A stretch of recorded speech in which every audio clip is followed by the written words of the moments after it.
പത്തരമാറ്റിൻ്റെ പുതിയൊരു എപ്പിസോഡിലേക്ക് എല്ലാവർക്കും സ്വാഗതം. അങ്ങനെ നമ്മൾ നവ്യയാണെങ്കിൽ എല്ലാ സത്യങ്ങളൊക്കെ തിരിച്ചറിഞ്ഞിട്ടുണ്ടായിരുന്നല്ലോ. അപ്പോഴത്തേക്ക് ഇപ്പോൾ ഡേവിഡ് ആണെങ്കിൽ നവ്യയെ ചതിക്കുകയാണെന്നുള്ള കാര്യവും എല്ലാം നമ്മൾ നവ്യ മനസ്സിലാക്കി കഴിഞ്ഞിട്ടുണ്ട് കേട്ടോ. അപ്പോഴത്തേക്കാണ് ടെസ്റ്റ് ഒക്കെ കള്ള റിപ്പോർട്ട് ഉണ്ടാക്കിയതും അതുപോലെ തന്നെ നമ്മൾ അബിയെ പിന്നെ അല്ല ചന്തുമോളുടെ അച്ഛനെന്നൊക്കെ പറഞ്ഞതൊക്കെ കള്ളത്തരമാണെന്നൊക്കെ ഉള്ള എല്ലാ കാര്യങ്ങളും നമ്മൾ നവ്യയ്ക്ക് മനസ്സിലാക്കി കഴിഞ്ഞിട്ടാണെങ്കിൽ നവ്യയാണെങ്കിൽ നമ്മുടെ ഡേവിഡിൻ്റെ വായന തന്നെയാണല്ലോ ഇത് കേൾക്കുകയൊക്കെ ചെയ്തത്. അങ്ങനെ നമ്മൾ നവ്യയാണെങ്കിൽ കൂട്ടുകാരി അടുത്തൊക്കെ ആണെങ്കിൽ ഇതിനെക്കുറിച്ച് ഡീറ്റെയിൽ ആയിട്ട് അന്വേഷിക്കാനൊക്കെ നവ്യ പറഞ്ഞിട്ടൊക്കെ ഉണ്ടായിരുന്നല്ലോ. പിന്നെ ആണെങ്കിൽ നമ്മൾ ഡേവിഡ് ആണെങ്കിൽ പിന്നെ നാഗേന്ദ്രനെ വിളിച്ചിട്ടൊക്കെ ചോദിക്കുന്നുണ്ടായിരുന്നു. പിന്നെ ഇപ്പോൾ നവ്യയാണെങ്കിൽ കുറേ ദിവസമായി ഇങ്ങോട്ട് വന്നിട്ട് എന്തെങ്കിലും മോള് പറഞ്ഞിട്ടുണ്ടോ എന്നൊക്കെ ചോദിക്കുന്നുണ്ട്. അപ്പോൾ അല്ലെങ്കിൽ അവർക്ക് പൈസയ്ക്കൊക്കെ ആവശ്യമുള്ളതാണല്ലോ, അപ്പോൾ അവർ ഇടയ്ക്കിടയ്ക്ക് ഇങ്ങോട്ട് വരുന്നതാണ്.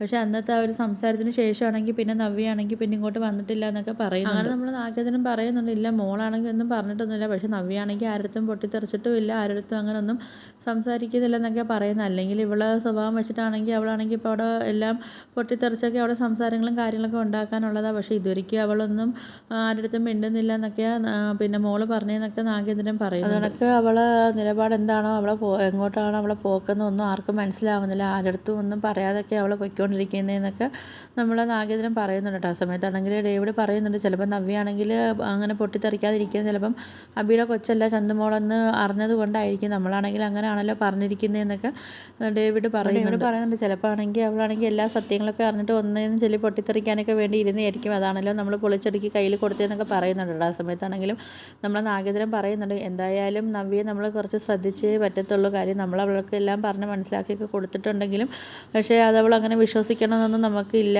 അതുകൊണ്ട് എന്തായാലും അവളെ നമ്മളൊന്ന് ശ്രദ്ധിച്ചേ പറ്റത്തുള്ളൂ എന്നൊക്കെ ഡേവിഡിൻ്റെ അടുത്ത് പറയുന്നുണ്ട്. എന്തായാലും നവ്യ നമ്മളെ കൂടെ നിന്നേ പറ്റത്തുള്ളൂ, അതുപോലെ തന്നെ എൻ്റെ മോൻ്റെ ജീവിതമാണെങ്കിൽ സുരക്ഷിതമായേ പറ്റത്തുള്ളൂ എന്നൊക്കെ പറയുന്നുണ്ട്. അപ്പോഴത്തേക്കും നവ്യ നമ്മളെ കൂടെ ഉണ്ടെങ്കിൽ നമ്മൾ ഉദ്ദേശിച്ച കാര്യങ്ങളൊക്കെ നമുക്ക് നടത്തിയെടുക്കാൻ പറ്റത്തുള്ളൂ എന്നൊക്കെ പറയുന്നുണ്ട് കേട്ടോ. എന്നിട്ട് പറയുന്നുണ്ട്, എന്തായാലും നവ്യ ഇങ്ങോട്ട് വരുന്നില്ലെങ്കിൽ താനൊരു കാര്യം ചെയ്യും, നമ്മളെ ആരെങ്കിലും ആൾക്കാരെ നവ്യയെ ഒന്ന് ശ്രദ്ധിക്കാൻ, അവൾ എങ്ങോട്ടൊക്കെ പോകുന്നത് എന്നൊക്കെ ഒന്ന് അറിയാനൊക്കെ വേണ്ടി ആരെങ്കിലും ഒന്ന് ഏർപ്പെടുത്തണമെന്നൊക്കെ നാഗേന്ദ്രനാണെങ്കിൽ പറയുന്നുണ്ട്. നമ്മൾ നാഗേന്ദ്രൻ പറഞ്ഞതനുസരിച്ചാണെങ്കിൽ നമ്മൾ നവ്യ എവിടെയെല്ലാം പോകുന്നതെന്നൊക്കെ അന്വേഷിക്കാനും വേണ്ടിയാണെങ്കിൽ ഡേവിഡ് ആണെങ്കിൽ ഒരാളെ ഏർപ്പെടുത്തുകയൊക്കെ ചെയ്യുന്നുണ്ട്. അങ്ങനെ നമ്മൾ നവ്യ ആണെങ്കിൽ ഒരു ദിവസം കൂട്ടുകാരെ കാണാൻ വേണ്ടിയൊക്കെ പോകുന്ന സമയത്താണെങ്കിൽ ഈ ഡേവിഡിൻ്റെ ആൾക്കാരാണെങ്കിൽ നവ്യയെ പിന്തുടർന്ന് പോവുകയൊക്കെ ചെയ്യുന്നുണ്ട്. അങ്ങനെ നമ്മൾ നവ്യയാണെങ്കിൽ നവ്യയുടെ കൂട്ടുകാരിയെ കാണാൻ പോവുകയും അപ്പോൾ നവ്യയാണെങ്കിൽ കാര്യങ്ങളൊക്കെ നവ്യ അറിഞ്ഞ എല്ലാ കാര്യങ്ങളൊക്കെ കൂട്ടുകാരി അടുത്ത് പറയുന്നുണ്ട്. ഡേവിഡ് ആണെങ്കിൽ എന്നെ ചതിക്കുകയായിരുന്നു, അതുപോലെ തന്നെ നമ്മൾ അബിയുടെ കുഞ്ഞാണ് ചന്തുമോളെന്നൊക്കെ ഉള്ള കാര്യങ്ങളാണെങ്കിലും, അതുപോലെ ഇവരാണെങ്കിൽ എന്നെ ആണെങ്കിൽ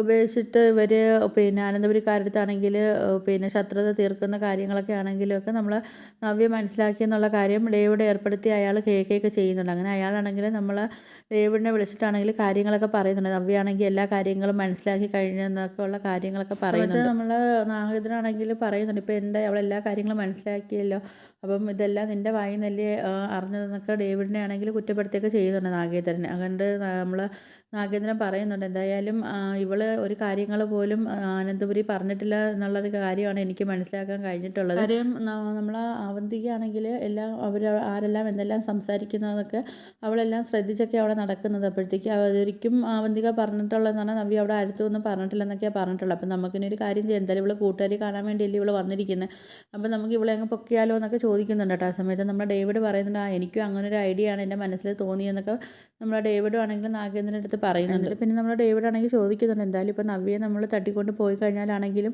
അന്വേഷണം കുറച്ച് സ്ട്രിക്റ്റ് ആയിട്ടൊക്കെ നടക്കത്തില്ലേ എന്നൊക്കെ ചോദിക്കുന്നുണ്ട്. കാര്യം വെച്ചാൽ ഇപ്പം നവ്യ ആണെങ്കിൽ എല്ലാ കാര്യങ്ങളൊക്കെ അറിഞ്ഞതുകൊണ്ട് നവ്യയ്ക്ക് എന്തെങ്കിലും സംഭവിച്ചാലാണെങ്കിൽ എന്തായാലും നന്ദ് ചുമ്മാതിരിക്കത്തില്ല, അവൾ നല്ല രീതിയിൽ അവൾ അന്വേഷണവും കാര്യങ്ങളുമായിട്ടൊക്കെ ഇറങ്ങത്തില്ലേ എന്നൊക്കെ ഡേവിഡ് ചോദിക്കുന്ന സമയത്താണെങ്കിൽ നാഗേന്ദ്രൻ പറയുന്നുണ്ട്, നമ്മളങ്ങനെ ഒരാളെ ഒളിപ്പിച്ച് വെച്ചാൽ അങ്ങനെ പെട്ടെന്ന് ആർക്കും കണ്ടുപിടിക്കാൻ പറ്റത്തില്ലല്ലോ എന്നൊക്കെ നാഗേന്ദ്രനാണെങ്കിലും പറയുന്നുണ്ട്. അങ്ങനെ നമ്മളെ ഡേവിഡ് ആണെങ്കിൽ പറയുന്നുണ്ട്, എന്തായാലും ഇപ്പോൾ നവ്യ നമ്മളെ തട്ടിക്കൊണ്ട് പോയി കഴിഞ്ഞാലാണെങ്കിൽ നമ്മളെ കാര്യങ്ങളൊക്കെ നടക്കുമോ, നമ്മൾ വിചാരിച്ച കാര്യങ്ങളൊക്കെ പെട്ടെന്ന് നടക്കുമോ എന്നൊക്കെ ചോദിക്കുന്ന സമയത്താണെങ്കിൽ നാഗേന്ദ്രൻ പറയുന്നുണ്ട്, അതൊക്കെ ഇനി കുറച്ച് കാര്യങ്ങളൂടെ ഉള്ളൂ, ഞാൻ വിചാരിച്ച കാര്യങ്ങളൊക്കെ എത്തി വരുന്നുണ്ടെന്നൊക്കെ പറയുന്നുണ്ട് കേട്ടോ. അപ്പോഴത്തേക്കാണെങ്കിൽ നമ്മൾ കുറച്ച് ദിവസം കൂടെ മതി ഞാൻ വിചാരിച്ച കാര്യങ്ങളിലൊക്കെ ചെയ്ത് തീർക്കാനെന്നൊക്കെ നാഗേന്ദ്രൻ പറയുന്നുണ്ട്. അപ്പോൾ അതുവരെ നമ്മൾ നവ്യയെ കസ്റ്റഡി വെച്ചാൽ മതിയെന്നൊക്കെ ഇങ്ങനെ പറയുന്നുണ്ട് കേട്ടോ. അങ്ങനെ നമ്മൾ നാഗേന്ദ്രൻ പറഞ്ഞതനുസരിച്ച് നാഗേന്ദ്രൻ്റെ ആൾക്കാരൊക്കെ ആണെങ്കിൽ നമ്മൾ നവ്യയാണെങ്കിൽ തട്ടിക്കൊണ്ടൊക്കെ പോവുകയൊക്കെ ചെയ്യുന്നുണ്ട്. അങ്ങനെ ഒരിടത്ത് കൊണ്ടുപോയി നവ്യയാണെങ്കിൽ അടച്ചൊക്കെ ഇടുന്നുണ്ട് കേട്ടോ. അപ്പം ഇതൊക്കെയാണ് വരാനിരിക്കുന്ന എപ്പിസോഡുകളൊക്കെ. അപ്പോൾ നിങ്ങൾക്ക് എൻ്റെ വീഡിയോസൊക്കെ ഇഷ്ടപ്പെടുവാണെങ്കിൽ ഒന്ന് ലൈക്ക് ചെയ്ത് ഷെയർ ചെയ്ത് സബ്സ്ക്രൈബ് ചെയ്ത് ബെല്ലൈക്കൺ എനേബിൾ ചെയ്തൊന്ന് ഹൈപ്പ് ചെയ്തൊന്ന് സപ്പോർട്ട് ചെയ്യണേ.